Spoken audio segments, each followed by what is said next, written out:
अमेरिकी पनडुब्बी ने हिंद महासागर में एक ईरानी नौसैनिक जहाज को डुबो दिया। इस पर एक अमेरिकी समाचार चैनल 1 ने दावा किया था कि अमेरिकी नौसेना भारतीय बंदरगाहों का इस्तेमाल कर रही है। भारतीय विदेश मंत्रालय ने इस पर आधिकारिक प्रतिक्रिया देते हुए चैनल के दावे को पूरी तरह निराधार बताया है। मंत्रालय ने कहा कि अमेरिका स्थित चैनल OAN पर किए जा रहे ये दावे कि भारतीय बंदरगाहों का इस्तेमाल अमेरिकी नौसेना कर रही है, पूरी तरह से झूठे और निराधार हैं।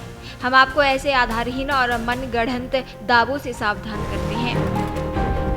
मिनिस्ट्री ऑफ एक्सटर्नल अफेयर्स के फैक्ट चेक अकाउंट ने सोशल मीडिया साइट X पर पोस्ट करके इसे बेसलेस बताया है। चैनल का एक वीडियो क्लिप शेयर करते हुए कांग्रेस नेता सुप्रिया श्रीनेत ने मोदी सरकार पर हमला बोला।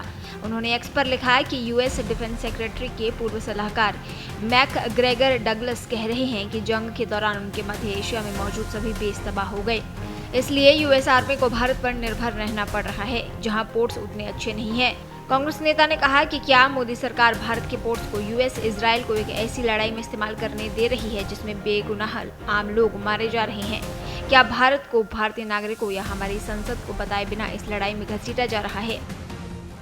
वहीं पेंटागन में एक प्रेस ब्रीफिंग में बोलते हुए युद्ध सचिव पीट हेगसेथ ने कहा कि ऑपरेशन एपिक फ्यूरी ने पेंटागन में एक प्रेस ब्रीफिंग में बोलते हुए युद्ध सचिव पीट हेगसेथ ने कहा कि ऑपरेशन एपिक फ्यूरी ने ईरान के सैन्य ढांचे को पहले ही भारी नुकसान पहुंचाया है।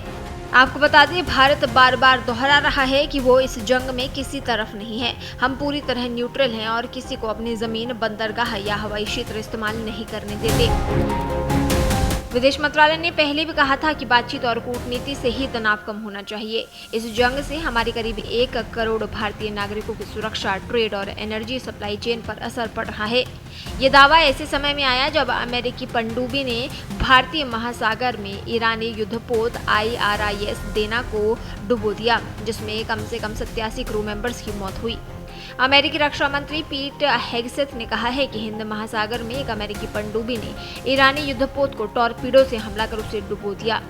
उन्होंने कहा कि ये जहाज अंतर्राष्ट्रीय जल क्षेत्र में खुद को सुरक्षित समझ रहा था, लेकिन अमेरिकी सबमरीन ने उसे निशाना बनाया। ये जहाज भारत में हुए नेवल एक्सरसाइज से लौट रहा था, लेकिन भारत ने साफ कर दिया कि इस हमले में हमारे बंदरगाहों का कोई रोल नहीं था। अमेरिकी रक्षा मंत्री पीट हेगसेथ ने कहा था कि पिछली रात हमने उनका प्रमुख जहाज डुबो दिया। साथ ही उन्होंने ये भी कहा कि ये कार्रवाई इंडियन ओशियन क्षेत्र में की गई है। इसके साथ ही बड़ा बयान देते हुए कहा कि 1 हफ्ते के अंदर अमेरिका और इजराइल की वायुसेनाएं ईरान के हवाई क्षेत्र पर पूरा नियंत्रण हासिल कर लेंगी। उन्होंने इसे पूरी तरह निर्विवाद और बिना किसी चुनौती वाला नियंत्रण बताया। रक्षा मंत्री हेगसेथ के मुताबिक ये अभियान दिन रात चलेगा। साथ ही उन्होंने कहा कि ईरान की मिसाइल और रक्षा संरचना के साथ साथ उसके सैन्य नेताओं को निशाना बनाया जाएगा। उनका कहना था कि तेहरान और अन्य प्रमुख क्षेत्रों के ऊपर केवल अमेरिका और इजराइल की हवाई ताकत दिखाई देगी। इस बयान के बाद क्षेत्र में तनाव और बढ़ने की आशंका जताई जा रही है।